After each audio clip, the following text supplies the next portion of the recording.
মুসলমানেরা, নবীর সাহাবীরা, আবু বকরের দল করাও যাবে না, উমরের দল করাও যাবে না, দল করতে হবে কার? আবু যার গিফারি বলে, তাহলে আপনি আমাদের কোথায় নিয়ে যাবেন? আলী বলতেছে, এমন একটা জায়গায় নিয়ে যাব যে জায়গায় গেলে আমরা সিদ্ধান্ত পাব। দাফন হবে না চেতন পাবে? আমরা তো গজল গাই না, ইসলামের আলো জ্বলায়া দিয়া নবী ঘুমায়া আসেন সোনার মদিনায়। কি গজল গান না?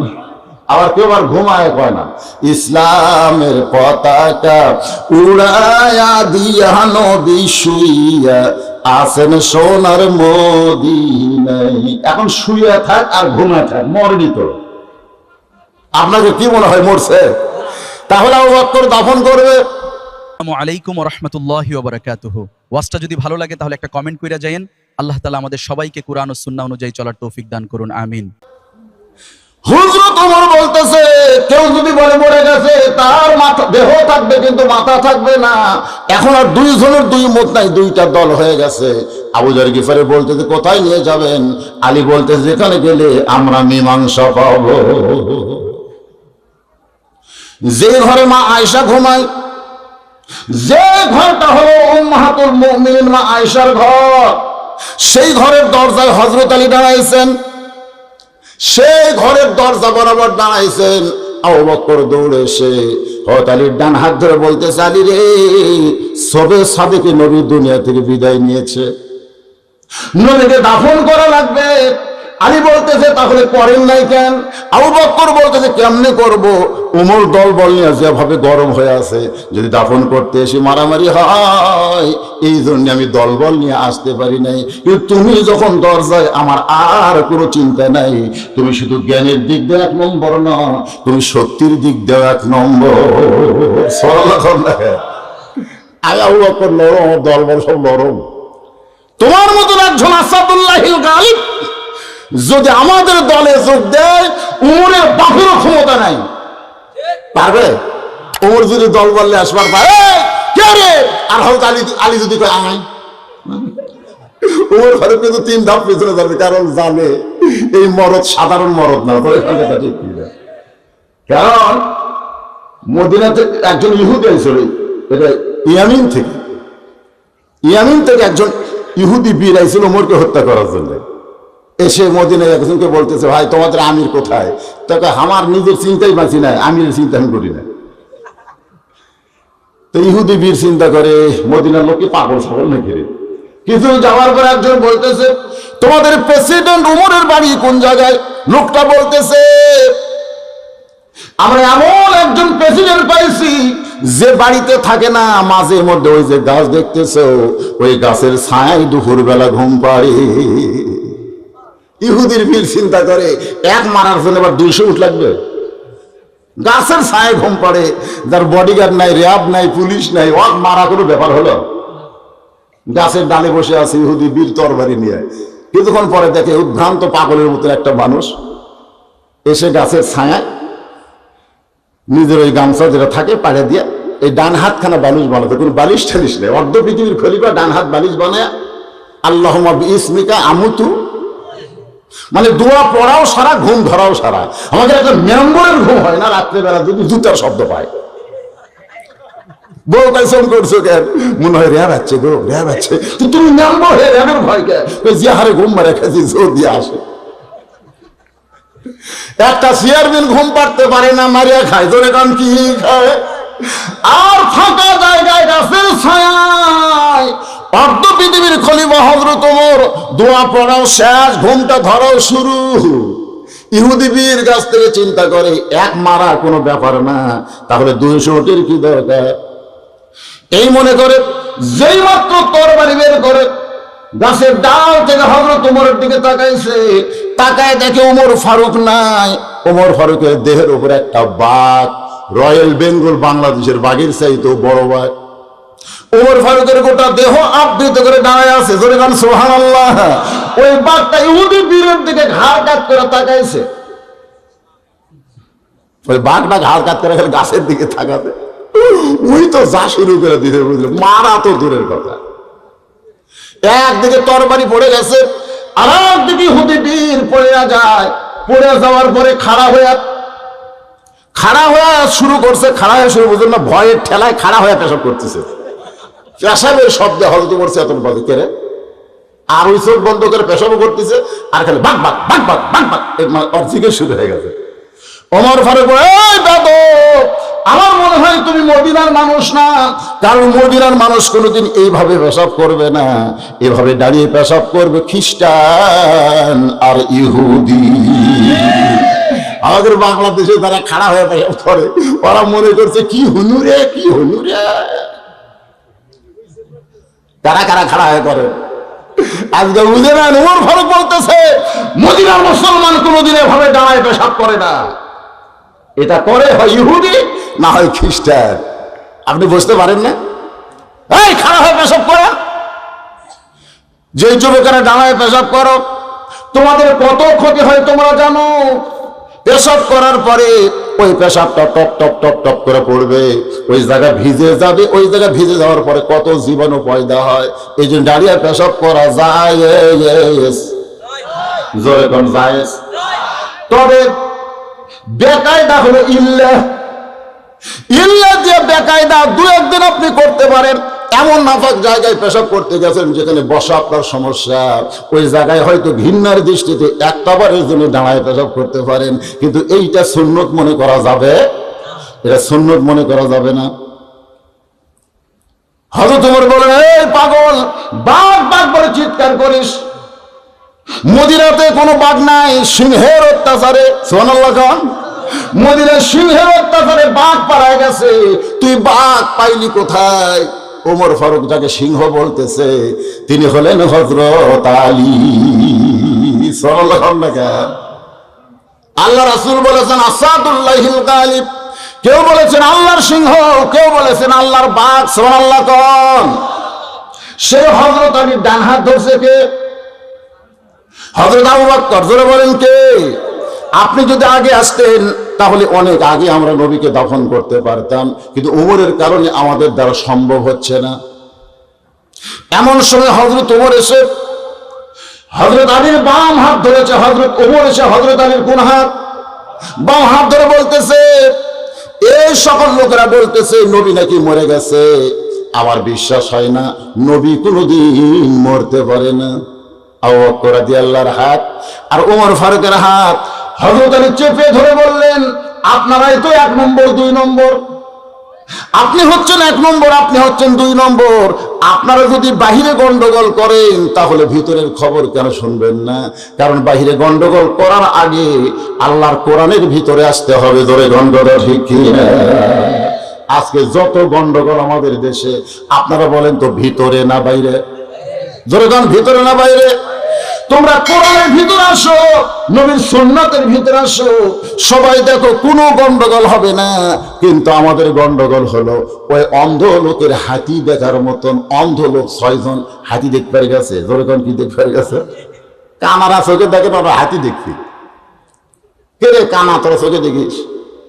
হাতি দেখবার একজন হাতির পাও ধরে বলতেছে হাতি থমের মতন, হাতি থমের মতন। আর এক কানা হাতির কান ধরে বলতেছে মিথ্যাবাদী, হাতি থমের মতো না, হাতি হলো কুলের মতন। আর এক কানা হাতির মেল ধরে বলতেছে 2 কানা কি করছিস রে, হাতি হলো দড়ির মতন, মানে মেল ধরছে।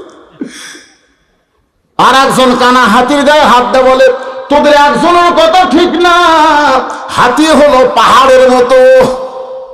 আপনারা বলেন তো, যে 4 কানা 4টা বয়ান দিল তারই কথা মিথ্যা নয়, কিন্তু পুরা হাতি দেখে নাই, আংশিক হাতি দেখে তারা বয়ান করে আসে। আজকে আমাদের বাংলাদেশে কোন দল হবে না যদি পুরা কোরআনকে তারা গ্রহণ করে। জোরে কোন কথা ঠিক কিনা? কিন্তু কানাকের মতন যাই যতটুকু পাইছে সেইটা নিয়ে ফতোয়া মানতেছে। আসেন আল্লাহর কোরআন কি বলে আজকে আমাদের কোরআনের মাহফিলে জানার দরকার আছে না নাই? আলী বলতেছেন আপনি হলেন 1 নম্বর, আপনি হলেন 2 নম্বর। আপনার বাহির থেকে গন্ডগোল কেন করতেছেন? ভিতরে ঢোকেন, খবর পাবেন। আবু বকর ওমর বলে আলী কি বলতে চাও? বলে ঘরের ভিতরেই তো নবী আছে, নবী তো এখনো ঘরের ভিতরে আছে, নবী বিদায় নিছে না ঘুমের মধ্যে আছে, এটা বাহির থেকে সিদ্ধান্ত নেওয়া যাবে না। এটা সিদ্ধান্ত নিতে গেলে আমাদেরকে ঘরের ভিতরে ঢুকতে হবে। ধরে গঙ্গা ঠিক কিনা? আবু বকর বলে, আলী তাহলে কে ঘরের মধ্যে ঢুকবে? কে ঘরের মধ্যে ঢুকবে? নবী তদন্তের জন্য। জোরে গান কির জন্য? নবী দুনিয়াতে আছে না বিদায় নিছে, ঘুমের মধ্যে আছে না চলে গেছে, এইটা তদন্তের দায়িত্ব কাকে দেওয়া হবে? আলী বলতেছেন, তদন্তের দায়িত্ব আমি দেব না, যিনি ঘরের মালিক তিনি তদন্তের দায়িত্ব দিবেন। ঘরের মালিক যিনি তদন্তের দায়িত্ব দিবেন তিনি হলেন 6 লক্ষ হাদিসের হাফেজা উম্মাহাতুল মুমিনিন মা আয়েশা। এখন আপনারা বলেন, ঘরের মালিক যিনি তদন্তের দায়িত্ব দিবেন তিনি, আপনারা বলেন তো ঘরটা কার? মা আয়েশার। জোরে বলেন কার? নবী যদি হাফসার ঘরের মধ্যে থাকতেন, হাফসা হলো হযরত ওমরের মেয়ে, আর আয়েশা হলো হযরত আবু বকরের মেয়ে। ওমর ফারুক মুখ কালো করে আছে, মুখ কালো করে আছে, কারণ বাপ নবী দাফন করার দলে, ঠিক না? আমি তো নবীর শ্বশুর, সাহাবী হলো আমার মেয়ের ঘরে তো নবী নাই, এখন ঘরের ভিতর থেকে কি সিদ্ধান্ত আসে? হযরত আলী বললেন, মা ও মা, নবী নিয়ে গন্ডগোল চলতেছে। একদল বলতেছে নবী দাফন করবে, আর একদল বলতেছে নবী ঘুমাইছে, ডাক দিয়ে চেতন করবে। মা, এই গন্ডগোল নিরসনের জন্য আপনি তদন্তের দায়িত্ব কাকে দিবে? মা আয়েশা বললেন, নবীর মাদ্রাসার 1 নম্বর ছাত্র যিনি তদন্তের দায়িত্ব পাবেন তিনি। সুবহানাল্লাহ। আপনারা বলেন তো কোনো নাম আছে? যেরকম কোনো নাম আছে? আপনি কোনো দলের নাম নেবেন না, এভাবে হিকমতের সাথে কাম করা লাগবে। ধরে কোন কথা ঠিক কি না? দেখছেন কি মার, কি মার? মা আয়েশা বলতেছেন, নবীর মাদ্রাসার 1 নম্বর ছাত্র যিনি তদন্তের দায়িত্ব পাবেন তিনি। সমস্ত সাহাবীরা চিল্লায় বলতেছেন, 1 নম্বর হলেন হযরত আবু বকর। মসজিদ নববীতে নবী বসে আছে, ইতিমধ্যে ফেরেশতা জিবরাইল এসে আল্লাহ নবীকে সালাম দিয়েছে, আসসালামু আলাইকা ইয়া রাসূলুল্লাহ। এই সালাম আমার না, এই সালাম আল্লাহ আপনাকে দিয়েছে। নবী বলতেছে, আরশের আল্লাহ আমাকে সালাম দিল।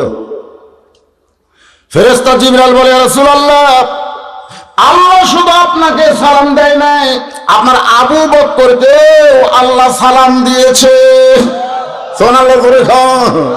সঙ্গে সঙ্গে নবী দাঁড়িয়ে বললেন, জিবরাইল, আল্লাহ আমাকে সালাম দিয়েছে, আমার সঙ্গে তোমার দেখা হবে, কিন্তু আবু বকরের সঙ্গে তো তোমার দেখা হবে না। তাহলে আল্লাহর সালাম আবু বকরের কাছে কে পৌঁছায় দিবে? জিবরাইল বলতেছে, রাসূলুল্লাহ, আপনাকেই পৌঁছাতে হবে, আপনাকেই পৌঁছাতে হবে। আপনি আবু বকরকে গিয়ে বলবেন, আল্লাহ পাক আপনাকে সালাম দিয়েছে। রাসূল বলে, জিবরাইল, আমার আবু বকর এমন কি আমল করে যে আমল করার কারণে আরশের আল্লাহ তাকে সালাম দেয়? কি আমল করে? জিবরাইল বলতেছে, আমি জানি না। নবী বলতেছেন, আমিও জানি না। ফেরেশতা জিবরাইল বলেন, ইয়া রাসূলুল্লাহ, কোন আমলের কারণে আরশের আল্লাহ আবু বকরকে সালাম দেয় এটা আপনিও জানেন না, আমিও জানি না। তাহলে তদন্ত করে জেনে নিতে হবে। তদন্ত করে কোন কি? গভীর রাত্রে সবাই যখন ঘুমাইছে, আল্লাহ রাসূল চুপি চুপি আবু বকরকে তদন্ত করতে গিয়ে দেখে ঘরের ভিতর থেকে বিষাক্ত সাপ ফেনা তুললে যেমন ফোসফোস ফোসফোস শব্দ হয়, তেমন কান্নার আওয়াজ আসতেছে। নবী চমকে যায়, যে মানুষটা জান্নাতের 1 নম্বর। ধরে কোন কয় নম্বর? সবাই ঘুমায় আছে, আর সেই মানুষটা এমন করে কেন কাঁদতেছে? কান্দার কারণ কি? নবী কিছুই বললেন না। নবী মসজিদে গেলেন ফজরের নামাজের পরে। নবী তাকায় দেখে আবু বকরের 2টা চোখ যেন রক্তের মতন লাল দেখতে পায়। রাসূলুল্লাহ, আবু বকর, তুমি এমন কি আমল করো বাবা, যেমন করার কারণে আরশের আল্লাহ তোমাকে সালাম দেয়? সুবহানাল্লাহ। সঙ্গে সঙ্গে আবু বকর চিৎকার করে বলে, ইয়া রাসূলুল্লাহ, আমি জীবনে এমন কোন আমল করিনি যে আমল করার কারণে আল্লাহ আমাকে সালাম দিবে। রাসূল বলতেছে আমিও জানি না, জিবরাইলও জানি না, তুমিও জানো না, কিন্তু তদন্ত করে ধরা পড়েছে সবাই যখন ঘুমায় থাকে তুমি তখন এমন করে কেন কাঁদতেছিলে? আবু বকর বলে ইয়া রাসূলুল্লাহ, তাহাজ্জুদের নামাজের পর ফজরের সময় হতে একটু বাকি আছে, ফজরের সময় হতে একটু বাকি আছে, সেই সময়টাতে আমি মুরাকাবা মুশাহেদায় আমি এমন একটা জগতে পৌঁছে গেলাম যে জগৎটা হলো হাসরের ময়দান। কে যেন বলতেছে গোটা হাসরের ময়দানে সবাইকে আল্লাহ জান্নাত দিবে, একজন ব্যক্তিকে জাহান্নাম দিবে। আমার এত ভয়, সে একজন ব্যক্তি যদি অধম আবু বকর হয়, আমি সেই জাহান্নামের ভয়ে, হাসরের ময়দানে আল্লাহর সামনে হিসাব দেওয়ার ভয়ে এমন করে আমি কাঁদতেছিলাম। আল্লাহ রাসূল বললেন ইন্না আকরামাকুম ইনদাল্লাহি আতকাকুম, ওই ব্যক্তির জন্য আরশের আল্লাহর সালাম হয় যার কলিজার ভিতরে আল্লাহর বেশি ভয়। হযরত আবু বকর মা আয়েশার ঘরের দরজায়, একটু খেয়াল করে দেখেন ভাইজান, সবাই একটু মনোযোগ দেন, সালাম দিচ্ছেন আসসালামু আলাইকা ইয়া রাসূলুল্লাহ, আসসালামু আলাইকা ইয়া হাবিবাল্লাহ। ওমর ফারুক বলতেছে আলী রে, যেভাবে আবু বকর সালাম দিচ্ছে এটা বিদায় নেওয়ার সালাম না, এটা ঘরের মধ্যে থাকার সালাম। সুবহানাল্লাহ। আপনারা যখন হজ করতে গিয়ে রাসূলের রওজার পাশে দাঁড়ান কি বলে সালাম দেন? আসসালামু আলাইকুম। দেখছেন সালামটা কত সুন্দর। আল্লাহ রাসূল বলেছেন আসসালামু ক্বাবলাল কালাম, আসসালামু ক্বাবলাল কালাম। কোনো কথাবার্তা বলার আগে কি দেওয়া লাগবে? কথা কর, জবান খুলে কর, কথাবার্তা বলার আগে কি দেওয়া লাগবে? কেউ যদি বলে হুজুর আসসালামু আলাইকুম হবে, কেউ যদি বলে হাজী সাহেব আসসালামু আলাইকুম হবে, কেউ যদি বলে ইয়া নবী আসসালামু আলাইকুম হবে। তাহলে আমরা বাংলাদেশে অনেকে ইয়া নবী সালাম আলাইকা বলি, আগে নবী বলে পরে সালাম দিলে হবে না, আগে সালাম দিয়ে তারপর ইয়া নবী বলা লাগবে। এদের হজ করতে যারা যায় তারা সালাম সঠিক দেয়, আসসালামু আলাইকা ইয়া রাসূলুল্লাহ। কি হচ্ছে, সালাম দিবার মন চাচ্ছে না? চাচ্ছে? এ বাবা তোমরা এতটা বসা করো, সমস্যা নেই না, এতটা বসা করো না, লোকজন বিরক্ত হয়। এটা মারাত্মক কঠিন আলোচনা হচ্ছে, একটু মনোযোগ দিবেন। সবাই বলেন আসসালামু আলাইকা ইয়া, আসসালামু আলাইকা ইয়া রাসূলুল্লাহ। দেন না কেন সালাম? ফেরেশতা আছে না নাই? আপনার সালাম মদিনায় পৌঁছে দিবে। ওই যে আব্দুল আলিম যে গান গাইছে, মনে বড় আশা ছিল আমি যাব মদিনায়। জিজ্ঞাসা করা হলো তুমি কেন যাবা, তুই মদিনায় কেন যাবো? তখন বলতেছে সালাম আমি করব গিয়া, সালাম আমি করব গিয়া মদিনার রওজায়, মনে বড় আশা ছিল আমি যাব মদিনায়। আপনি হয়তো মদিনায় যাওয়ার না পারলেন, কিন্তু আপনার সালাম এই জায়গায় থাকবে না। একদল ফেরেশতাকে আল্লাহ সেট করে রাখছে, সালাম দেওয়ার সঙ্গে সঙ্গে ওই সালামটা আল্লাহ নবীর রওজায় পৌঁছায়া দিবে। তাহলে সালাম দিতে আমাদের কোনো আপত্তি? তাহলে সবাই বলেন আসসালামু আলাইকা ইয়া রাসূলুল্লাহ, আসসালামু আলাইকা ইয়া হাবিবাল্লাহ, আসসালামু আলাইকা ইয়া শাফিউল মুজলিমিন। আবু বকর রাদিয়াল্লাহু সালাম দিচ্ছে আসসালামু আলাইকা ইয়া রাসূলুল্লাহ, আসসালামু আলাইকা ইয়া হাবিবাল্লাহ। সঙ্গে সঙ্গে দরজা খুলে যাচ্ছে। কে দরজা খুলে দেয়? মা আয়েশা। জোরে বলেন কে? মা আয়েশা দরজা খুলে দিলে হযরত আবু বকর যেই মাত্র ঘরের মধ্যে ঢুকছে সঙ্গে সঙ্গে মা আয়েশা দরজা বন্ধ করে দিছে। বাবা ঢোকার সঙ্গে সঙ্গে দরজা বন্ধ করে দিছে। নবী এখন শুয়ে আছে, তার দিকে আবু বকর যাবার চায়, ঘুমে আছে না বিদায় নিছে এটা তদন্ত করতে যখন আবু বকর নবীর দিকে যাবার চায়, এমন সময় সামনে মা আয়েশা দাঁড়ায় বলতেছে বাবা, নবীর তদন্ত করার আগে আমার 3টা প্রশ্নের উত্তর দেওয়া লাগবে। জোরে কোন কয়টা? আবু বকর আয়েশা হাজার হাজার সাহাবীরা বাইরে দাঁড়িয়ে আছে, নবী তদন্তের রিপোর্ট তারা নিবে, ঘুম থেকে চেতন পাবে না দাফন হবে এইটা জানার জন্য। এখন আবার তুমি কি প্রশ্ন করবে? আয়েশা বলতেছে বাবা আমার ঘরের মধ্যে নবী আছে, আপনি আমার ঘরের মধ্যে ঢুকছেন, আমার 3টা প্রশ্নের উত্তর না দিয়ে আপনি সামনে পা বাড়াবেন না। আবু বকর, আয়েশা, কি তোমার প্রশ্ন? আয়েশা বলে, 1 নম্বর প্রশ্ন হলো, খুব খেয়াল করবেন, 1 নম্বর প্রশ্ন হলো, আপনি বলতেছেন নবীকে দাফন করব, নবীকে দাফন করব, আপনি কি জানেন আপনি কি আল্লাহর কোরআন দাফন করতে পারবে? আবু বকর, আয়েশা, আল্লাহর কোরআন কোনদিন দাফন করা যাবে না।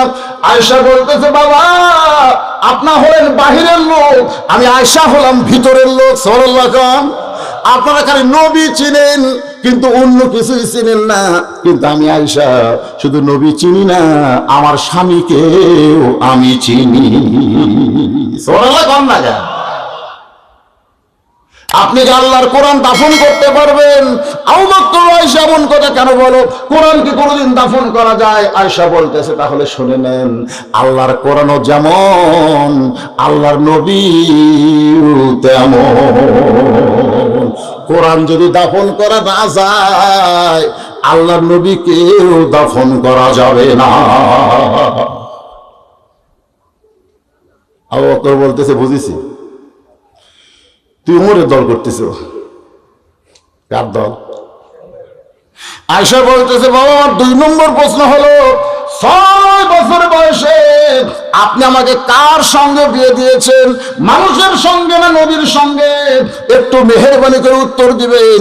6 বছর বয়সে আপনি যে আমাকে বিবাহ দিলেন, আমি তখন বিবাহের কিছুই বুঝি না। 6 বছরের বাচ্চারা কি বোঝে? আপনি সেই বাচ্চাকে বিয়ে দিলেন কার সাথে? নবীর সাথে না মানুষের সাথে? কার সাথে? নবীর সাথে। নুরের তৈরি না মাটির তৈরি, আজকে ক্লিয়ার হয়ে যাবে, অসুবিধা নেই ভাইজান। খালি না বুঝে ফতুয়াবাজি করা যাবে না, সব জায়গায় ফতুয়া চলে না। চলে? কেউ যদি এক ছেলেকে বলে, তুই যাক বাপ বাপ করে ডাকিস, এটা তোর বাপ করে, তখন বলতেছে, আমি তো মার কাছে এটাই পাচ্ছি, থেকে যা তোর মায়ের কাছে ফতুয়া চা, এটা তোর বাপ কেমনে হলো? ওই বাড়ির যা বলতেছে, মা যাকে আমি আব্বা আব্বা করে ডাকি, এটা কি আমার আসলেই বাপ? মা কয়, কে রে শয়তান, এই ধোকা তো কে দিল? ধোকা টোকা কিছু না, এটা যদি আমার বাপ হয় তো দলিল দাও, এটা আমার বাপ কেমনে হলো ফতোয়া দাও। মা কান্দের বলে, শয়তান তুই শয়তান হয়ে গেছিস, সব ব্যাপারে ফতোয়া চাওয়া জায়েজ নাই, মন চাইলে ডাক, না চাইলে ডাকিস না। জোরে কর কথা, ঠিক কি না? আমরা সব ব্যাপারে ফতোয়া চাই, কিন্তু সব ব্যাপারে ফতোয়া চাইলে হবে? কিন্তু সব ব্যাপারে ফতোয়া চাওয়া যাবে? এ কথা বল না কেন? একজন বলতেন, হুজুর এক বক্তা ওয়াজ করছে, হযরত আবু হানিফা রাহমাতুল্লাহ আলাইহি এশার নামাজ দিয়ে 40 বছর ফজরের নামাজ পড়ছে, ওযু দিয়ে, এশার ওযু দিয়ে 40 বছর ফজরের নামাজ পড়ছে। তা আবু হানিফার কি বউ ছিল না? হুজুর হ্যালো, তাই স্বামী স্ত্রী যখন সহবাস করছে তখন ওযু আছিল, মানে ওই দেখাতে শুনছে, দেখা হয়ে বুঝবে। আর এক আলেমের কাছে প্রশ্ন করতে, পাগলা এশার শেষ টাইমে ওযু করবি, করে এসা পড়বি, আবার যখন তাহাজ্জুদের আগের টাইমে শুরু করি, মাত্র 40 মিনিট। কথা বুঝলেন না? কথা বুঝলেন না? এশার শেষ টাইম আর তাহাজ্জুদের টাইম মাঝখানে 40 মিনিট, তো 40 মিনিট ওযু থাকা যাবে না? উনি বুঝেছেন যে এশার আগের টাইম আর তাহাজ্জুদের শেষ টাইম, পাগলা তা না। আমরা মুরগির সাথে এসা পড়ি, আল্লাহর ওলিরা মুরগির সাথে এসা পড়ে নাই। রাত যত গভীর হয় এশার তত ফজিলত হয়। ধরে ধর সুবহান। তখন না হুজুর এত বুঝা দেয়নি তো, এইরকম বুঝা দিলে আর ফতুয়া যাবে, কথা কেন আর ফতুয়া যাবে? আপনারা কি বিরক্ত হচ্ছেন? একটু মনোযোগ দিয়ে কথাগুলো শুনবেন। আয়েশা বলতেছে, বাবা আমার 3 নম্বর প্রশ্ন হলো, 6 বছর বয়সে যে আপনি আমাকে বিয়ে দিয়েছেন, এটা আমার জন্য দিছেন না আপনার জন্য দিছে? এই 3টা প্রশ্নের উত্তর দিয়ে আপনি নবী তদন্ত করবেন, নসেদ নবী তদন্ত করতে আমি দিব না। মা আয়েশা কিন্তু এখন আর আবু বকরের মেয়ে নাই, নবীর বউ হওয়ার কারণে আবু বকরের মা হয়ে গেছে। জোরে কোন কি হয়ে গেছে? কারণ নবীর বিবিরা আমাদের কি উম্মাহাতুল মুমিনিন, সমস্ত মুমিনদের মা। যখন থেকে মা আয়েশাকে নবীর সঙ্গে বিয়ে দিয়েছে। এরপরে হযরত আবু বকর মা আয়েশার সঙ্গে আর মেয়ের মতন আচরণ করতে পারে নাই, তখন থেকে মায়ের মতো সম্মান করেছে। এখন বাধা দিচ্ছে মেয়ে না মা। আবু বকর বলে, মা আমি তোমার কাছে অনুরোধ করি মা, একটা বার শুধু নবী তদন্ত করতে চাই। হাজার হাজার সাহাবী দাঁড়িয়ে আছে ঘরের বাহিরে, তারা একটু রিপোর্টটা শুনতে চায়।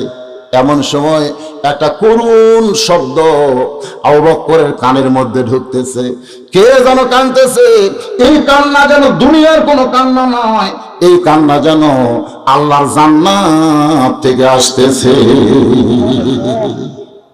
আবু বকর স্থির হয়ে গেলেন, এমন ভাবে দাঁড়িয়ে গেলেন, গোটা দেহ থরথর করে কাঁপতেছে। আয়েশা বলে, বাবা এমন করে কাঁপেন কেন? আবু বকর বলে, মা ঘরের কোণা থেকে এমন একটা কান্নার সাউন্ড আসতেছে মা, এই কান্না যেন দুনিয়ার কান্না নয়, যেন আল্লাহর জান্নাত কাঁদতেছে। আয়েশা বলতেছে, বাবা এমন একজন মহিয়সী নারী কাঁদতেছে, এমন একজন মহিয়সী নারী কাঁদতেছে যাকে আল্লাহর নবী মেয়ে হওয়ার পরেও মায়ের মতো সম্মান করেছে। লিল্লাহে তাকবীর। মা আয়েশা বলতেছে, এমন একজন মহিয়সী নারী কাঁদতেছে যে নবীর মেয়ে হওয়ার পরেও নবী তাকে মায়ের মতন সম্মান করেছে। আপনার বলেন তো নবীর সেই মেয়ের নাম কি? আরো ধরে খান। ফাতেমা। নবীর তিনটা বিবি নবীর কাছে বসে গল্প করতেছে। নবী যখন বউয়ের সঙ্গে গল্প করে তখন কিন্তু নবী হিসাবে গল্প করে না, স্বামী হিসাবে করে। জয় গল্প হিসাবে করে, স্বামী হিসাবে করে। আমি একদিন বসে বউয়ের সাথে গল্প করতেছি, আমার গালত একটা মশা পড়ছে, বুঝলেন তো? খেয়াল করিনি, মশা কামড় না দিলে তোর বোঝা যাবে। আমার বউ এটা দেখে পট করে মারছে, সব এইরকম সব মারছে। বউ হয়ে স্বামী মারলে কত বড় হুজুর তুমি জানো? তখন বলতেছে, হুজুর আপনি বড়, কিন্তু কম্বলের মধ্যে আসলে কতটুকু সেটা আমি জানি। আপনি কতটুকু মরদ সেটা আমার জানা আছে।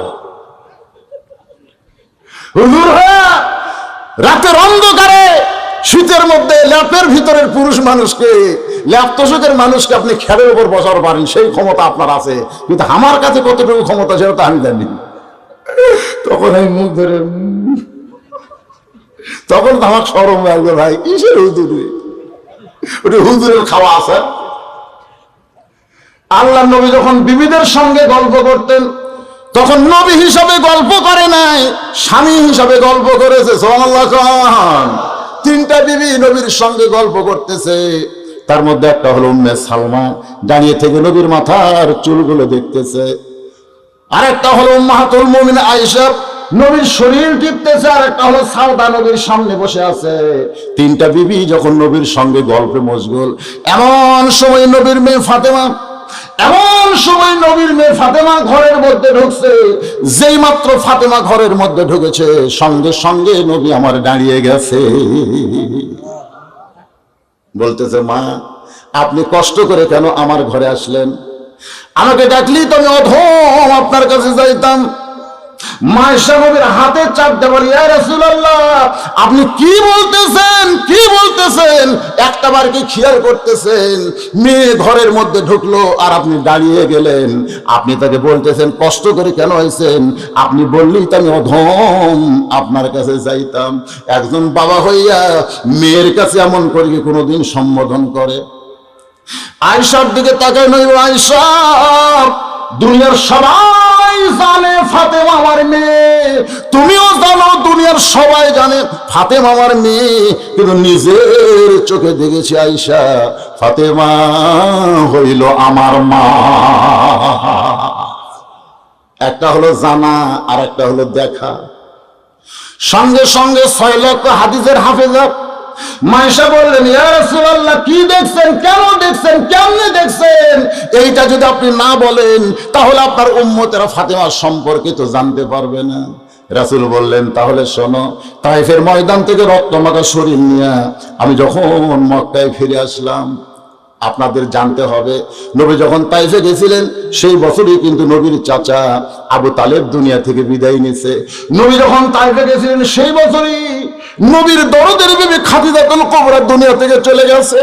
একই বছরে চাচাও চলে গেল, যেই চাচা সন্তানের মতো লালন পালন করেছে। নবী সবসময় বলেছেন, শিশুকালে মরে গেছে মা, গর্ভে থাকতে মরছে পিতা, চোখে দেখলাম না। কে করিবে লালন পালন, কে দিবে সান্ত্বনা, এই দুনিয়ার বড় এতিম নবী ছিলেন একজনা। সেই চাচা বাপের মতো মারা গেল। এর কয়েকদিন পরে খাদিজাতুল কুবরা মারা গেছে। আপনারা জানেন, যখন কোনো পুরুষ মানুষ বিয়ে করে, বিয়ে করার পরে বউকে স্বামীর হাতে তুলে দেয়, দেয় কি দেয় না? বউকে স্বামীর হাতে তুলে দেয়। আর খাদিজা বলেছে, আমার সঙ্গে যখন নবীর বিয়ে হলো, আমার হাত কেউ নবীর হাতের উপরে তুলে দেয় নাই, বরং নবীর চাচা আবু তালেব নবীর হাত আমার হাতে তুলে দিয়েছে। আমার হাতে দিয়ে বলেছে, মা আমার এতিমকে আজ থেকে তোমার হাতে দিয়ে দিলাম, আমার এতিমকে তোমার হাতে দিয়ে দিলাম। এরপরে যতদিন মা খাদিজা দুনিয়াতে ছিলেন, নবীকে কিছুই বুঝতে দেয় নাই। নিজের বিবি হয়েও তাকে মায়ের চাইতেও বেশি দয়া করেছে। সেই খাদিজা দুনিয়া থেকে চলে গেছে, সেই নবী আবার তাইফে গেলেন কলেমার দাওয়াত দিতে। তাইফবাসীরা এতই মারছে, গোটা দেহ নবী রক্তাক্ত হয়ে গেছে। নবী বলতেছেন, আয়েশা রে, এই রক্ত মাখা দেহ, পোল খাওয়া দেহ নিয়া আমি আবার যখন মক্কায় ঘুরে আসলাম, আসার পরে আমার 4টা মেয়ে ছিল, 3টা মেয়ে ঘরের মধ্যে ঢোকে ওদের মেয়েদের স্বভাব আমাকে দেখাইলো। ওরা কানলো আর বললো, বাবা আপনি কেন তাইফে গেলেন? বাবা তাইফে না গেলেও তো আপনি পারতেন। বাবা তাইফবাসীরা এত মারছে, এই কষ্ট আপনি কেমনে সহ্য করবেন? নবী আয়েশা রে, মেয়েদের মতন কথা বলে 3টা মেয়েরা যখন ঘর থেকে বের হয়ে যায়, এমন সময় আমার কলিজার টুকরা ফাতেমা ঘরের মধ্যে ঢুকে দরজা বন্ধ করে দেয়। ঘরের মধ্যে ঢুকি দরজা বন্ধ করে দেয়। আমি বললাম, ফাতেমা দরজা বন্ধ কেন করলে মা? ফাতেমা বলতেছে, বাবা আল্লাহকে কিছু কথা বলতে হবে, আল্লাহকে কিছু কথা বলতে হবে। রাসূল বলে, ফাতেমা কি বলবি? ফাতেমা বলতেছে, যে আল্লাহ ইব্রাহিম নবীর জন্য নমরুদের আগুন শান্তির বাগান বানায় দিল, যে আল্লাহ মুসা নবীর জন্য নীল দরিয়াকে আল্লাহ রাস্তা বানায় দিল, সে আল্লাহ আমার বাবা চাচাকে কেড়ে নিল, তার দরদি বউকে কেড়ে নিল, তাকে কলেমার দাওয়াত দিয়ে তাইফে পাঠাইলো। আর তাইফবাসী পাথর মারলো, এই পাথর কেন আল্লাহ তুলা বানাবার পারলো না? আমার বাবার কেউ নেই, আমার বাবার দৌড়ে কেউ নাই। চাচা চলে গেছে, আমার মা খাদিজা আমার নবীর বিবি চলে গেছে, আল্লাহ তাকে মার খাওয়াইছে, আমার বাবার কেউ নেই। রাসূল বলে, আয়েশা রে, এই কথা বলে ফাতেমা ঘর থেকে বাইরে যায়। আমি মনে করলাম ফাতেমা বুঝি পাগলি হয়ে গেছে, কিন্তু উঠানের দিকে তাকায়, দিকে চুলায় পানি গরম করতেছে আর জয়তুনের তেল গরম করতেছে, আর 2টা হাত আল্লাহর দিকে তুলে বলতেছে, আল্লাহ তুমি রাগ করো না, আল্লাহ তুমি রাগ করো না, আমি সহ্য করতে পারতেছি না, কারণ তোমার মা নেই, তোমার বাবা নেই। ও আল্লাহ, যদি তোমার বাবা কলেমার দাওয়াত দিবার যায় তাইফবাসী এমন ভাবে পাথর মারতো আর রক্তমাখা শরীর নিয়ে যদি তোমার বাবা তোমার কাছে ফিরে আসতো, বলো তো আল্লাহ তোমার কেমন লাগতো? তোমার বাবা নাই বলে তুমি ফাতেমার বাবার দরদ বুঝলা না। রাসূল বলে, ফাতেমা আল্লাহর সঙ্গে এমন করে বলা হয় না। ফাতেমা বলতেছে, বাবা জন্মের আগেই বাবা হারাইছে, আপনি বাবার কি দরদ বুঝবেন? বাবা আপনার দেহ দিয়ে রক্ত পড়ে, আমার কলিজা দিয়ে যেন আল্লাহ রক্ত ঝরায়। রাসূল বলে, আয়েশা রে, আমার ফাতেমা কাঁদতে কাঁদতে ঘরের মধ্যে ঢুকে দরজা বন্ধ করে দেয়। আমি বললাম, ফাতেমা আবার কেন দরজা বন্ধ করলি মা? ফাতেমা বলতেছে, বাবা আপনার মা নাই, আপনার গোটা দেহকে গোসল করায় দিবে।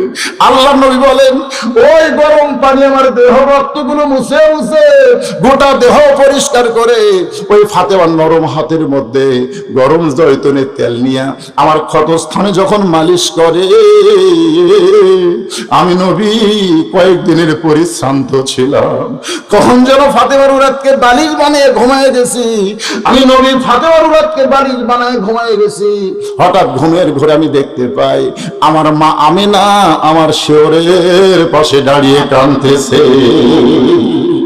আমি স্বপ্নকে বাস্তব মনে করে আমি নবী নাই একটা শিশু বাচ্চার মতন বললাম, মা আইসেন যখন আর আপনাকে যাইতে দিব না। রাসূল বলে, আয়েশারে স্বপ্নকে বাস্তব মনে করে মা আমিনার হাতটা আমি চাইপা ধরেছি। এমন সময় দেখি ফাতেমা আমার কপালে চুমা খায়। ফাতেমার চোখের পানি দিয়া আমার চোখের কোনা দিয়া চোখের মধ্যে ঢুকে, চোখের পানি হচ্ছে লবণাক্ত, আমার ঘুমটা ভেঙে যায়। আমি বললাম, ফাতেমা কেন কান্দিস, কেন কান্দিস? ফাতেমা বলতেছে, বাবা আপনি মনে হয় স্বপ্ন দেখছেন, আপনি স্বপ্নে মা বলে আমার হাতটা যে চাইবা ধরেছেন বাবা, এখন পর্যন্ত আপনি হাতটা ছাড়েন না।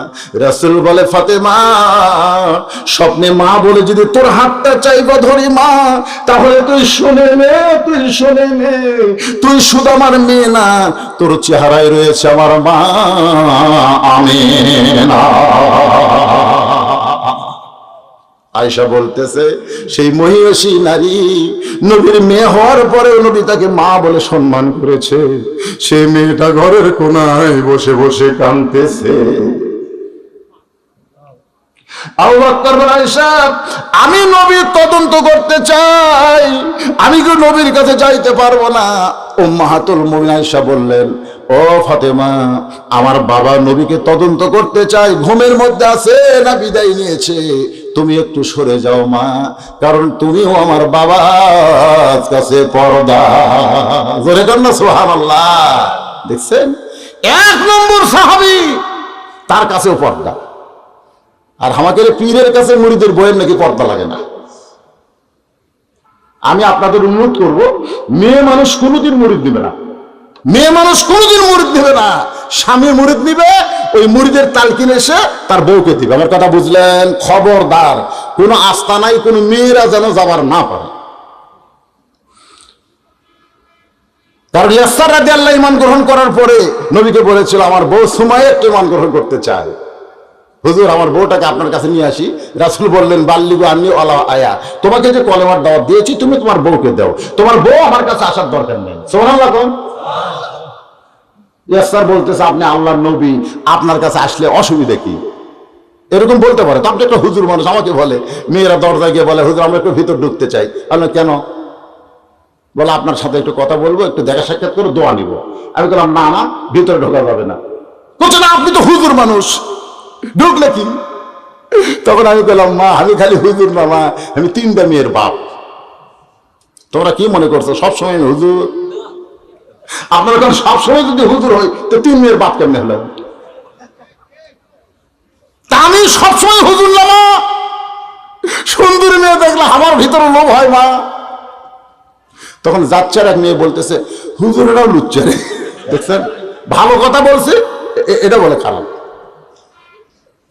আল্লাহ রাসূল বললেন, আমি নবী, লাকাদ কানা লাকুম ফি রাসূলিল্লাহি উসওয়াতুন হাসানাহ, আমার আদর্শকে গ্রহণ করতে হবে। আমি যদি কোনো সাহাবীর বইয়ের সঙ্গে কথা বলি, তাহলে পীরেরা মনে করবে মুরিদের বইয়ের সঙ্গে কথা বলা যাবে। এই জন্য মা আতাকুমুর রাসূলু ফাখুযুহু ওয়া মা নাহাকুম আনহু ফান্তাহু, আমার নবী যেটা করেছেন সেটা করা যাবে। জোরে কর, নবী যেটা করেছেন সেটা করা, নবী যেটা করে নাই সেটা করা যাবে। নবীকে আদর্শ হিসাবে আমাদের গ্রহণ করতে হবে। একটু মনোযোগ দিয়ে শোনেন। মা ফাতেমা যখন অন্য ঘরে চলে যায়, এমন সময় অত্যন্ত গুরুত্বপূর্ণ বিষয়, মনোযোগ দিচ্ছেন, অন্যদিকে খেয়াল করছেন, শেষে উল্টে বুঝবেন। এমন সময় মা আয়েশা প্রশ্নের উত্তর না দিয়ে হযরত আবু বকর নবীকে তদন্ত করতে গেলেন। গিয়া দেখেন নবীর মাথার কাছে হোসাইন আর পায়ের কাছে হাসান দাঁড়িয়ে আছে।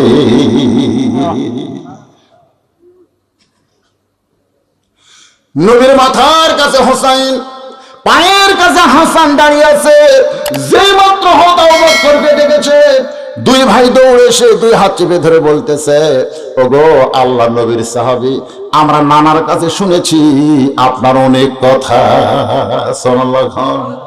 হাসান হোসেন যখন দুষ্টামি করতো না, ছেলেরা নাতিরা যখন দুষ্টামি করে, তখন নবী বলতেছেন, এই হাসান শোন শোন শোন, তো কি নানা, তোদেরকে এক মহামানবের গল্প শোনাবো, শুনবি? হাসান হোসেন বলে, সেই মহামানবকে? আল্লাহ নবী বলেন তার নাম হলো আবু বকর। শুনবি গল্প? বলে কি গল্প নানা? বলে কয়েক মাস আগে বলেছিলাম একদিন গভীর রাত্রে মক্কা ছেড়ে মদিনায় হিজরত করা লাগবে, আমি তোমাকে সঙ্গে করে মদিনায় যাব। হাসান হোসেন শোনো, কয়েক মাস পরে একদিন গভীর রাত্রে আমি সেই মহামানবের দরজায় আস্তে করে ঠোকা মারছি, সঙ্গে সঙ্গে দরজা খুলে গেছে। হাসান হোসেন বলে, নানা কেমনি কেমনি তুমি দরজায় ঠোকা মারলে দরজা খুলে দিল? নবী চুমু দে বলে, হাসান হোসেন রে, আমি যে 6 মাস আগে বলেছিলাম সেই দিন থেকে মহামানব ঘুমাই নাই, দরজার কাছে আমার জন্য দাঁড়িয়ে থেকেছে। নবী তার নাতিদেরকে তার সাহাবী আবু বকরের জীবনে শোনাই, আর আপনাকে নাতি করে কি শোনান? কি শোনান? নাতিও মাশাআল্লাহ হয়েছে। যখন পেশাব লাগে তখন মা দেখতেছে এই পেশাব নামটা তো ওর মডেল হয়ে গেছে, এখন ডিজিটাল বাংলাদেশ। ছেলেকে বলতেছে, তোর যখন পেশাব লাগবে তখন আমাকে বলবে গান গাবো, কারণ তোর দাদাও পেশাব করছে, তোর বাপও করছে, তুইও যদি করবি না, তুই বলবি গান গাবো। তো ছেলের যখন পেশাব লাগে তখন মাকে বলে, মা গান গাবো। মা বলে, যাও ওই যে বাইরে জায়গায় আসো, যাও ওই বাইরে যায় পেশাব করে আসো। ওই সেদিন থেকে পেশাবের নাম হচ্ছে কি গাওয়া? গান গাওয়া। কিন্তু একদিন নানা আইসে বেড়াতে, নাতি আর নানা ছাড়ে না। সন্ধ্যা লাগা যায়, নানা বাড়ির যাবে, নাতি কয় না যাবার দেবো না। মেয়ে বলতেছে, এতদিন পর আইসেন, একটা রাত থাকেন। তো নানা নাতি এক রাত্রে এক বিছনায় থাকবে। রাত যখন 9টা বাজে তখন নাতি বলতেছে, নানা আমি গান গাবো। নানা বলতেছে, না ভাই, আমি মুরব্বী মানুষ, হজ করছি, আমি গান শুনবো না। চুপ, কিসের গান গাওয়া রে? তো নাতি একটা ধমক দেয়, আটকে থাকে। রাত যখন 10টা বাজে তখন কান্না শুরু করছে। নানা কয়, কি রে কান্দিস কে? গান না গেলে আমি বাঁচবো না নানা, গান না গেলে আমি বাঁচবো না। নানা কয়, কি সর্বনাশ, কি দুঃখ করলো, গান না গেলে বাঁচবে না। তো ঠিক আছে, চারিদিকে মানুষ ঘুমায় গেছে, তুই যখন গানটা গাবি আমার কানের কাছে আস্তে আস্তে গা, জোরে গান গাইস না, কারণ আশেপাশে সবাই ঘুমায় গেছে, এই সময় জোরে গান গাওয়া যাবে না। লাতিকের যন্ত্র বাড়ি করে নানার কানে সেট করছে, সেট করে গান গাওয়া শুরু করেছে। পেশাব দিয়ে কান ভরে গেছে। চিল্লে বলতেছে, কি শয়তানের পেট থেকে শয়তান হয়েছে। মা দৌড়ে এসে বলতেছে, বাবা কি কথা? বলে, তোর বেটা গান গাওয়ার কথা বলে আমার কান পেশাব দিয়ে ভরে দিছে। মা কান্দের বলে, বাবা আমার ছেলের দোষ নাই, বাবা আমার ছেলের দোষ নাই, আমি ছেলেটাকে নষ্ট করেছি। আমার মা বোনেরা যারা পর্দার অন্তর আছেন, নিজের সন্তানকে যদি ভালো করতে চান তাহলে কিচ্ছা কাহিনী হাবি জাবি হবার মায়ের গল্প না করে, বাঘের কিচ্ছা না বলে একটা সাহাবীর জীবনী তাদের সামনে তুলে ধরে। একটা সাহাবী একজন আল্লাহর ওলির জীবনী তাদের সামনে তুলে ধরেন, ছোট থেকেই ও আস্তে আস্তে ভালো হবে। যেরকম কথা ঠিক কিনা? দিয়া তোছে মোবাইল, স্ক্রিন টাচ মোবাইল এখন দিয়া তোছে, সব বাবারা ছেলে মেয়ের হাতে মোবাইল দিছে। যেরকম কি দিছে? ছেলে আমার মেয়ে আমার ভাত খায় না, মোবাইলের গান না দেখলে ভাত খায় না। হুজুর, গানের টিভিতে যে গান বাজে আর ভাত খায়, খেলা না দেখলে ভাত খায় না।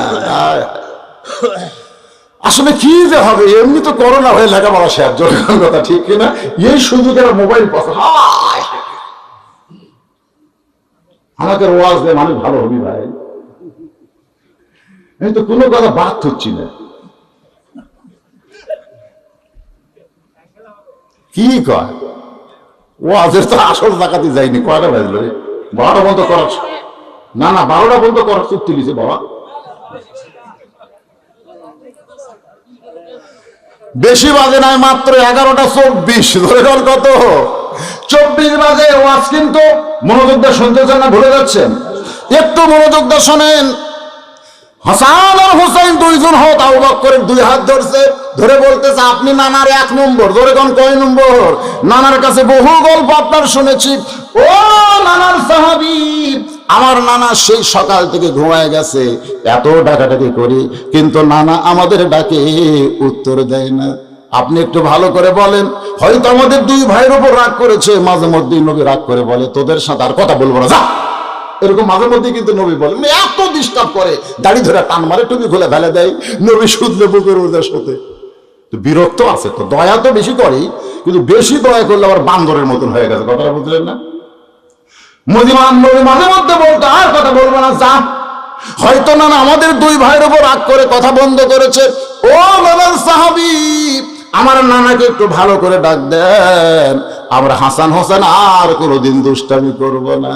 হয়তো আবু বকর হাঁটু গেড়ে বসে আল্লাহ নবীর কপালে চুমু দিলেন, সুবহানাল্লাহ, ঠোঁটে চুমু দিলেন, বুকে চুমু দিলেন, পায়ের দুই কদমে চুমু দিয়ে বললেন, নবী গো, তদন্ত করতে এসে ধরা খেয়েছি, আমি ওমরের সঙ্গে একমত পোষণ করতেছি। লিল্লাহে তাকবীর।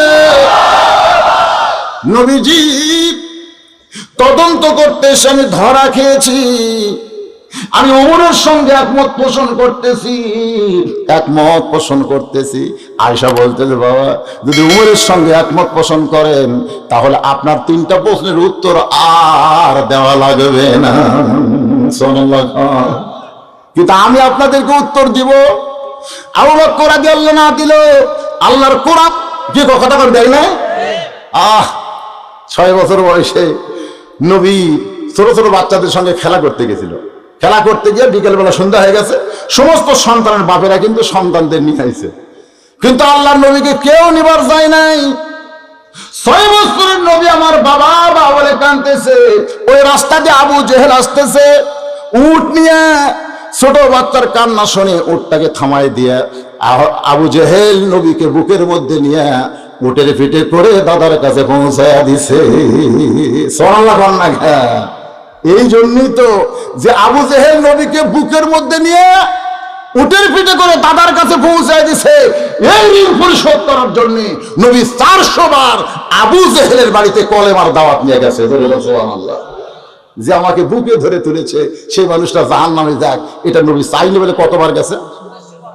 400 বার গেছে। একটু মনোযোগ দিয়ে শোনেন।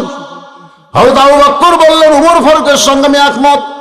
এই বলে ঘরের দরজা খুললেন, সমস্ত সাহাবী তাকায় দেখে হাসান হোসাইন আবু বকরের 2টা হাত ধরে আছে। সাহাবীরা বলেন, আবু বকর ভাই, তদন্তের রিপোর্ট কি আমরা জানতে চাই। আবু বকর বললেন, আলী যেখানে আছে সেখানে আমি তদন্তের রিপোর্ট দেব না। হযরত আলী বলতেছে, তদন্ত করলেন আপনি আর রিপোর্ট দেব আমি, এইটা কেমন বিচার? আবু বকর বলে, আলী রে, তোমার 2টা ছেলে আমার 2 হাত ধরে আছে, এদের সামনে আমি রিপোর্ট দিবার পারবো না। আবু বকর কিন্তু বলেছে, হাসান হোসেন যতদিন নানা নানা বলে কানবে, খবরদার নবীর রওজা তোমরা এই 2 জনের দেখে দিবা না। তারা কান্দুক, কিন্তু নবীর রওজা দেখা দিবা না। 2 ভাই যদি নবীর রওজার পাশে নানা নানা বলে চিৎকার করে কান্দে, আমি আবু বকর বলতেছি, হায়াতুন নবীর ঘুম ভেঙে যাবে। আবু বকর বললেন, আলী তদন্ত রিপোর্ট দিবে, আমি এই 2 জনকে একটু সামলাতে হবে। এই বলে হাসান হোসেনকে আবু বকর যখন দূরে যায়, সমস্ত সাহাবী হযরত আলীকে বলতেছেন, তাহলে নবী কি হবে? দাফন হবে না চেতন পাবে? তদন্তের রিপোর্ট দেন। আলী বলতেছে, আমি আল্লাহর কোরআন থেকে তোমাদের রিপোর্ট শোনায়া দিব। আপনারা শুনবেন না? কারা কারা শুনবেন? আল্লাহকে একটু হাত দেখান তো দেখি। লিল্লাহে তাকবীর। ভাইজান যে হাতগুলা তুলে আল্লাহ দেখালে, হাত নামান নামা। আপনাদের কাছে আমার দাবি হলো, এই যে হাত তুলেছেন, এই হাত এখন পকেটের মধ্যে ঢুকে দেবেন। 10 পারেন, 20 পারেন, 50 পারেন। না দিয়ে যদি কেউ ওঠে, আপনার না থাকলে বসে থাকবেন। আপনি দিবেন না, বসে থাকবেন। কিন্তু যখন চাইছি তখন যদি কেউ উঠে যাবার চায়, এই কোরআন শরীফ সামনে নিয়ে একটা গড় দোয়া করা লাগবে, ওই যেন প্যারালাইসিস না হয়ে মরে না। তোর এখন ঠিক কিনা?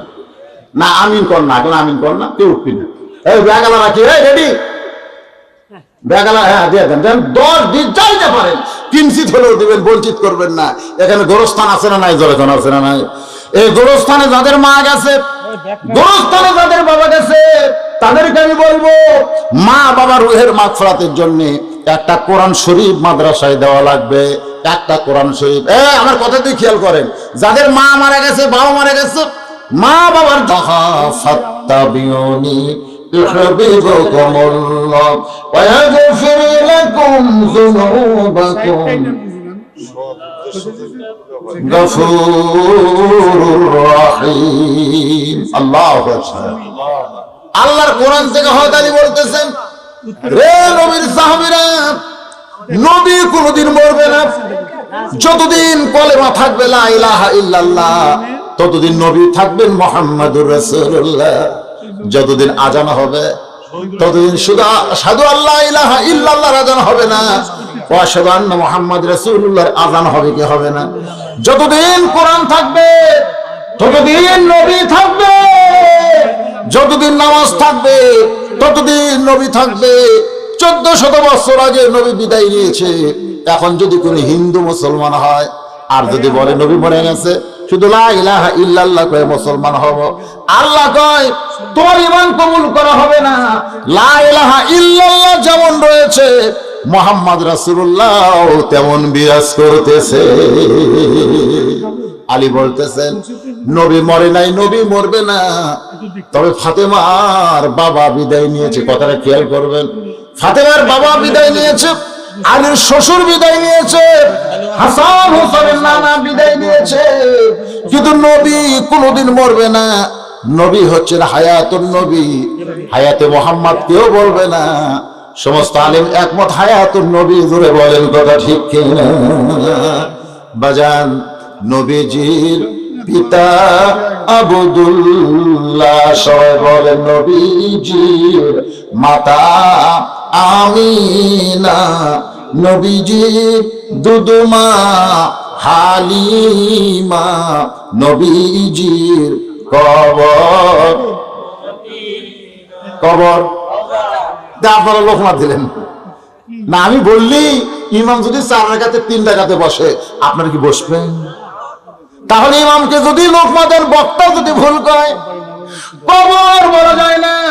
আমরা সকলেই বলি নবীজির রওজা মদিনা। হযরত বেলাল বললেন, ইয়া রাসূলুল্লাহ, হুজুর, মানুষ মরে যখন কবরে যায়, তখন মুনকার নাকির তাকে 3টা প্রশ্ন করবে। আমি বেলাল যখন কবরে যাব, আমাকে 3টা প্রশ্ন করবে। কিন্তু আপনি নবী যখন কবরে যাবেন, মুনকার নাকির আপনাকে কয়টা প্রশ্ন করবে? আল্লাহ রাসূল বলে, বেলাল, তোমার কি ধারণা আমি কবরে গেলে মুনকার নাকির কয়টা প্রশ্ন করবে? হযরত বেলাল বলতে যে, হুজুর, আমার ধারণা হলো আপনাকে 2টা প্রশ্ন করবে। 1 নম্বর প্রশ্ন হলো মান রব্বুকা, আপনার রবকে। 2 নম্বর প্রশ্ন করবে মা দীনুকা, আপনার দিন কি। কিন্তু 3 নম্বর প্রশ্ন আমার নবীকা, এই প্রশ্ন মুনকার নাকির করবে না, কারণ আপনি তো নবী, আপনার তো কোনো নবী নাই। রাসূল ছোট বাচ্চার মতন কান্না শুরু করে দিলেন। সাহাবীরা বলে, হুজুর কেন কাঁদতেছেন? বলে, বেলালের প্রশ্ন শুনে আমার চোখের পানি আর আটকাবার পারলাম না। বেলাল রে, তোমাদের ভাগ্য কত ভালো, আল্লাহ তোমাদেরকে নবী দিয়েছে। তোমাদের ভাগ্য কত ভালো, আল্লাহ তোমাদেরকে নবী দিয়েছে। যদি তোমরা কোন জায়গায় আটকা যাও রে বেলাল, তোমাদের নবী সুপারিশ করে তোমাদেরকে জান্নাতে নিয়ে যাবে। কিন্তু আমার ভাগ্য এত খারাপ, আমার কোন নবী নাই। সমস্ত সাহাবীরা নবীর সামনে দাঁড়িয়ে পাগলের মতন কান্দে। বলে, হুজুর, তাহলে বেলাল কত বড় অপরাধ করেছে, আপনি কাঁদতেছেন? রাসূল বলে, বেলাল শোনো, মানুষ মরে যখন কবরে যাবে, তাদেরকে মুনকার নাকির প্রশ্ন করবে। যারা মরে কবরে যাবে, তাদেরকে মুনকার নাকির প্রশ্ন করবে। কিন্তু আমি নবী কোনদিন মরব না, তাহলে আমার এই প্রশ্ন কেমনে করবে? সুবহানাল্লাহ। আল্লাহর বান্দারা নবী না, ঠিকই আছে, এখানে মানে লোকজন বলেন না। কালামের ছেলে মোতালিব, কালামের ছেলে মোতালিব নতুন একটা কোম্পানি চাকরি করতেছে, নতুন কোম্পানি চাকরি করে। দোয়া চাই, 4 কোরআন শরীফ বাবদ 2000 টাকা দান করছে, আল্লাহ কবুল করেন। ইস্তেগফার করে, আস্তাগফিরুল্লাহ রব্বি মিন কুল্লি জামবি ওয়া তুবু ইলাইহি আস্তাগফিরুল্লাহ রব্বি মিন কুল্লি জামবি ওয়া তুবু ইলাইহি লা হাওলা ওয়ালা কুওয়াতা ইল্লা বিল্লাহিল আলিয়্যিল আযীম। ভাইজান, যেই 12টা বাজবে 16ই ডিসেম্বরে কিন্তু শুরু হয়ে যাবে, বুঝলেন না? এই জন্য আমাকে বলছে যা পারেন আপনি ভালো করে একটা আমার উদাহরণ দিবেন। এমপি সাহেব কি দিবেন বলেন? ওই যে আপনার বামে যিনি বসে আছেন উনি সাবেক এমপি শফিকুল ইসলাম খান, উনি একটু কথা বলুন। জি আপনি বলেছেন এই আপনি চালু করবেন হাজি আব্দুর রশিদ হাজি আব্দুর রশিদকে দানি ফুটাচ্ছিল সামনে থেকে লোক সব উঠে যাবে, মনারত পাওয়া যাবে একবারে খেলে তড়িৎ গতিতে দাম দেওয়া যায় না, খালি পানির মতো চলে শখের মতো। সামনে দিয়ে 2000 টাকা দান করেছে, 4টা কোরআন শরীফ পাবো, আল্লাহ দানকে কবুল করেন।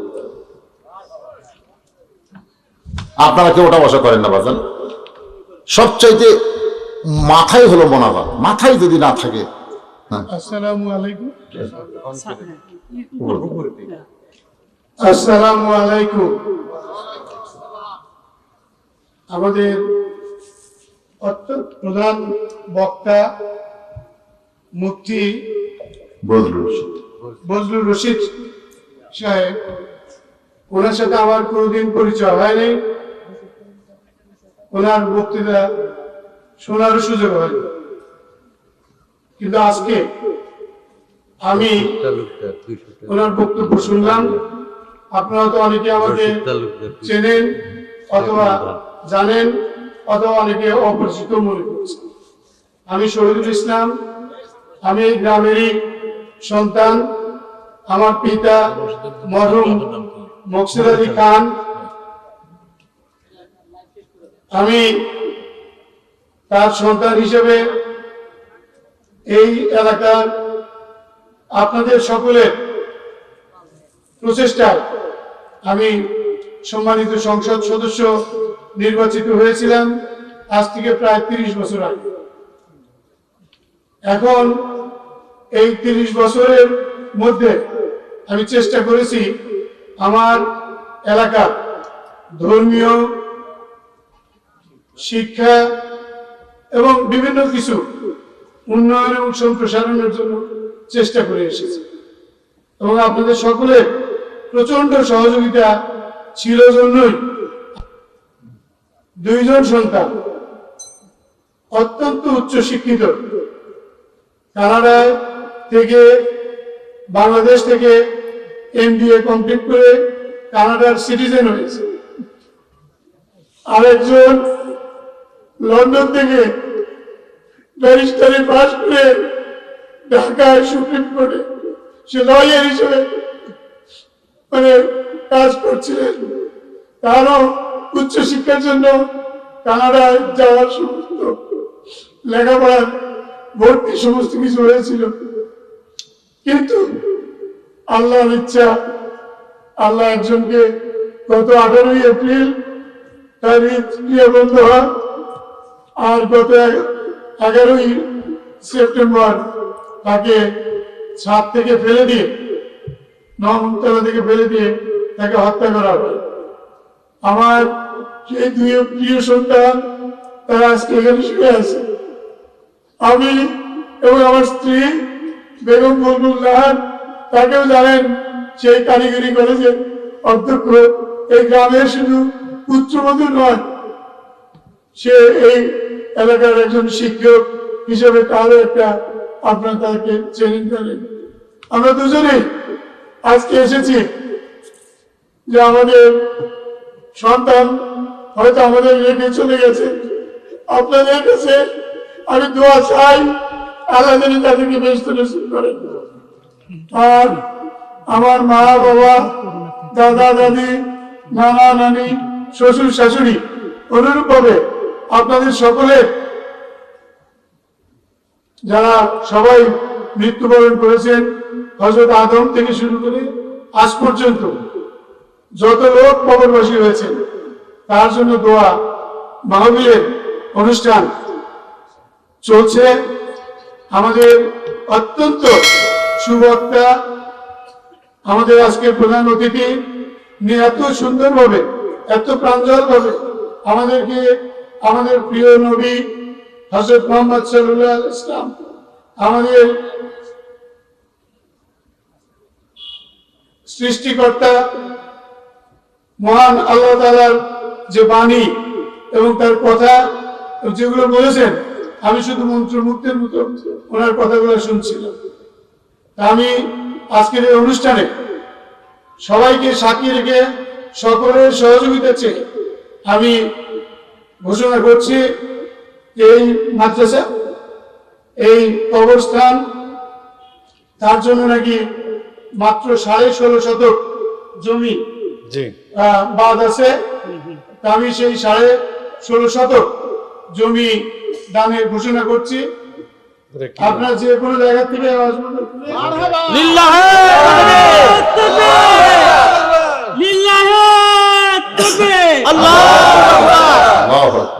আর একটা ঘোষণা আমি করছি, আমার সমস্ত মুরব্বী এখানে সবাই শুয়ে আছেন, আমরা যখনই তাদেরকে মাটি দেওয়ার জন্য শেষ কার্যের জন্য এখানে আসি, তখন হয়তো নামাজ বা রোজা যাই আমরা করি, ওয়াজ মাহফিল যাই কিছু করি, আমার একটা ইচ্ছা এই কবরস্থানে একটা সুন্দর দৃষ্টিনন্দন একটা মসজিদ স্থাপন করার জন্য আমি এটুকু আপনাদের সকলের সহযোগিতা চাই।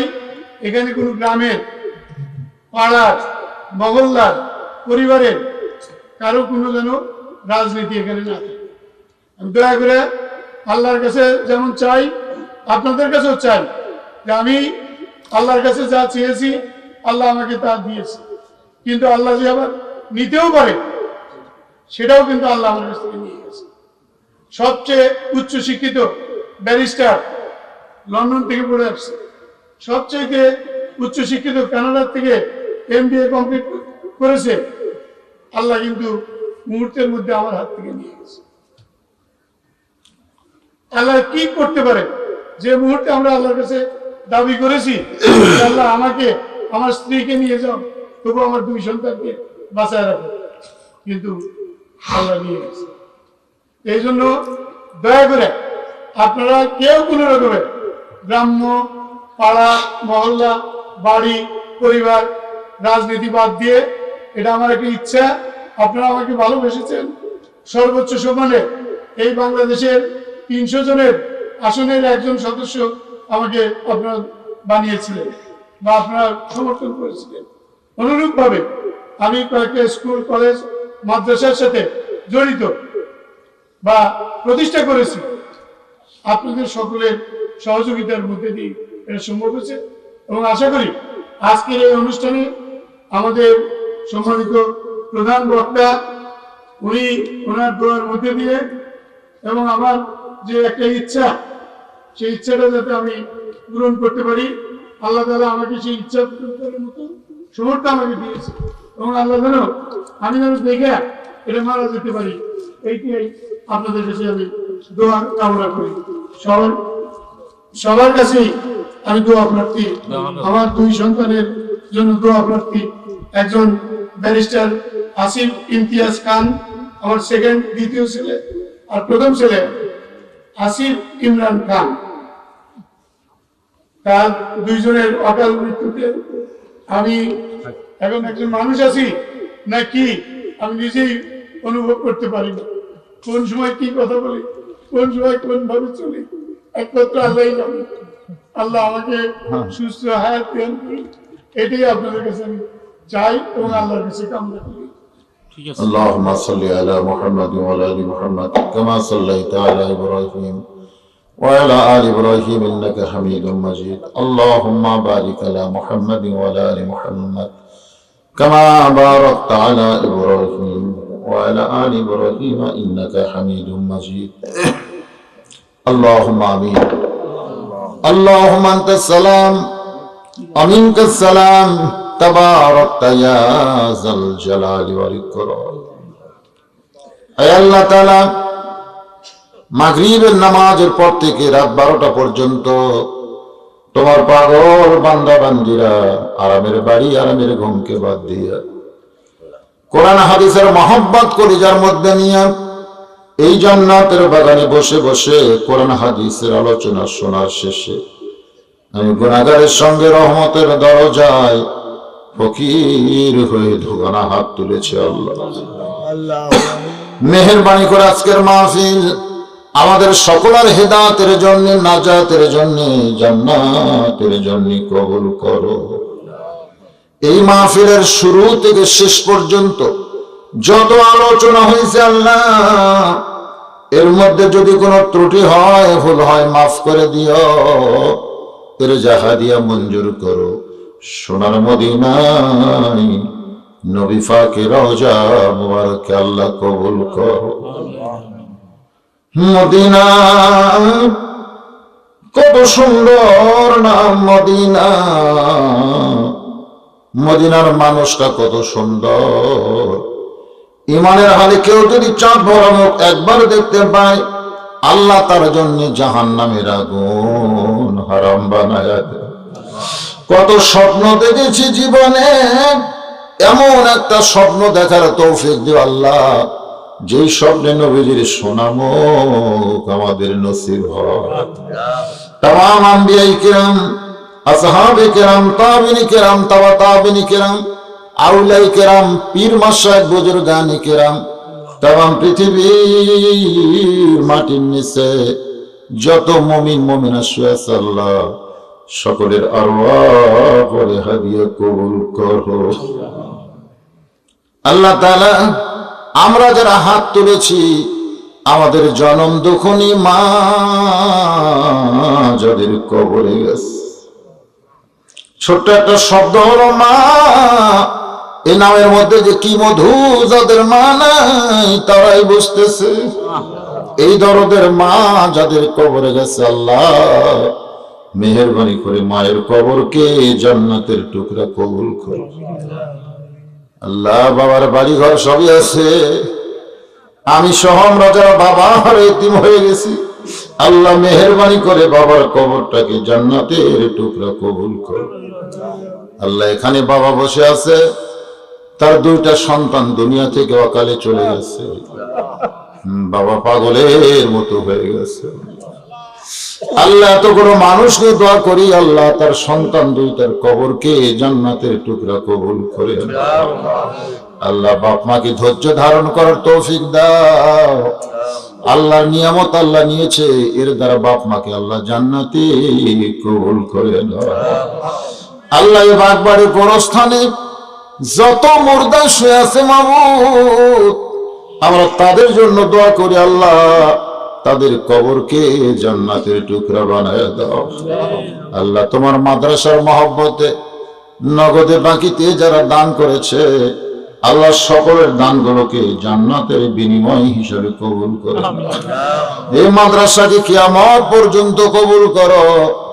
মাদ্রাসার কমিটির সভাপতি, সেক্রেটারি, কেশিয়ার সদস্য, দাতা সদস্য যারা মাসে 100 বছরে 1200, আল্লাহ তাদের সকলকেই জান্নাতি কবুল করো। মাদ্রাসার মুহতামিম, মাদ্রাসার তালবে ইলম, আল্লাহ সবাইকে কবুল করো। পর্দার অন্তরালের মা বোনেরা আবিদা সালিহা পর্দানিশি কবুল করে মা ফাতেমার চরিত্র তাদের দান করে দাও। আমাদের মধ্যে আমরা যারা অসুস্থ আল্লাহ তুমি সুস্থ করে দাও। তোমার এক বান্দা করোনা থেকে মুক্ত হয়েছে, দোয়া চাই, আমরা তার জন্য দোয়া করি। গোটা পৃথিবীর সমস্ত মুসলমানকে করোনা থেকে আল্লাহ হেফাজত করো আল্লাহ। আজকের মাহফিলের তদারকি করতে গিয়ে আল্লাহ যারা সর্বাত্মক সহযোগিতা করেছে আল্লাহ, প্রশাসনের ভাইরা যারা সহযোগিতা করেছে আল্লাহ মাহফিলের জন্য, মাহফিল ওসিলায় তাদেরকে আল্লাহ তুমি কবুল করো আল্লাহ। অনেক নেতা নেত্রী ভাইরা এই মাহফিলের জন্য অনেক ত্যাগ স্বীকার করেছে আল্লাহ, তাদের সকলকেই জান্নাতি কবুল করো। আজকের মাহফিলের সম্মানিত প্রধান অতিথিকে আল্লাহ তুমি কবুল করো। বিশেষ অতিথি চেয়ারম্যান ভাইরা রয়েছে আল্লাহ, তাদেরকে তুমি মাফ করে দাও আল্লাহ। ইউনিয়ন পরিষদের চেয়ারম্যান ভাই আল্লাহ, তাদেরকে তুমি কবুল করো আল্লাহ। আল্লাহ গোটা বিশ্বের মুসলমানকে তুমি মাফ করে দাও আল্লাহ। আল্লাহ সিরাজগঞ্জের এই কাওয়ানগঞ্জ এলাকার প্রতি আল্লাহ তুমি রহমত বরকতের দরজা খুলে দাও। যেদিন আমাদের মৃত্যু হবে দিনও যেন জুমার দিন হয়, মাসটা যেন রমজান মাস হয়। ইমানের সাথে ইজ্জতের সাথে দুনিয়া থেকে বিদায় নেওয়ার সময় আমাদের জবানি জারি করে দিও লা ইলাহা ইল্লাল্লাহু মুহাম্মাদুর রাসূলুল্লাহ সাল্লাল্লাহু আসসালামু আলাইকুম। وتجاهدون في سبيل الله بأموالكم وأنفسكم ذلكم خير لكم إن كنتم تعلمون। তোমরা অবশ্যই আল্লাহ এবং রাসূলের প্রতি অবশ্যই বিশ্বাস করতে চাও। তোমাদের জানমাল সবাইকে অত্র জায়গা এবং অত্র জমিনে তোমাদের সকল কিছু আল্লাহর পক্ষ থেকে প্রদান করবে, এতে তোমরা সবাই ইনশাআল্লাহ। তো আমরা আজকের এখানে যারা আমরা উপস্থিত হয়েছি, পাশে রয়েছে আমাদের কবরস্থান। আমরা যথারীতি এই কবরস্থান সহ বিশ্বে যেখানে যেখানে ইসলামী মহিলা শুয়ে আছে সকল মুসলমানদেরকে আজকে এই মাহফিলে জন্য যেন সবাইকে আল্লাহর বরকতে বেস্তুল বাসী নসিব করেন এবং জান্নাতুল তাওয়াজ্জুল করেন এবং সেই সাথে জান্নাতে যেন সবাইকে সুযোগ হয় সেই তৌফিক দান করেন। সবাই বলি আল্লাহুম্মা আমিন। তো এই পর্যায়ে আর কোনো কথা না, আমরা সবাই জানি আমাদের সুযোগ্য আন্তর্জাতিক খ্যাতিসম্পন্ন বক্তা জনাব মুফতি বজলুর রশিদ মিয়া, যিনি ডাবল এমএ পাস এবং ফার্স্ট ক্লাস রয়েছেন তাফসীর হাদিস এবং ফিকাতে, তার বাড়ি কাহালু বগুড়া। তো এই পর্যায়ে আজকের এই সম্মানিত মহোদয়কে তার বক্তব্য পেশ রাখার জন্য অনুরোধ করছি। আসসালামু